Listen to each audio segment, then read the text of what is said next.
Fascist Sheikh Hasina দেশের সীমানায় প্রবেশ করলেই তাকে গ্রেফতার করা হবে জানিয়েছেন আইনমন্ত্রী মোহাম্মদ আসাদুজ্জামান। সকালে আইনগত সহায়তা প্রদান বিষয়ক সমঝোতার স্মারক অনুষ্ঠানে এসব কথা জানান তিনি।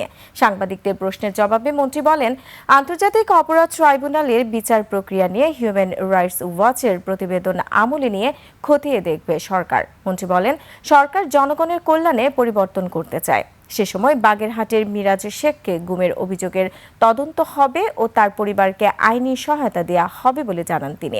রাষ্ট্রপতি নির্বাচন প্রসঙ্গে আইনমন্ত্রী বলেন, সাংবিধানিকভাবে সেপ্টেম্বরের অধিবেশনে নির্বাচন হবে, তবে সরকার মনে করলে আগস্টে বিশেষ অধিবেশন হতে পারে।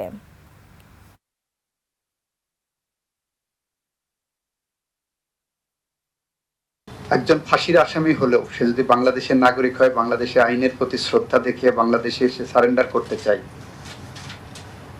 সেখানে হয়তো তার সারেন্ডারের আগেই অ্যারেস্ট হবে, কিন্তু তার সেই তো অধিকার তো আছে। ওনারা যদি একটা অবজারভেশন দেন, আমাদের দায়িত্ব হলো সেই অবজারভেশনটাকে কগনাইজেন্সে নিয়ে বিষয়টা খতিয়ে দেখা।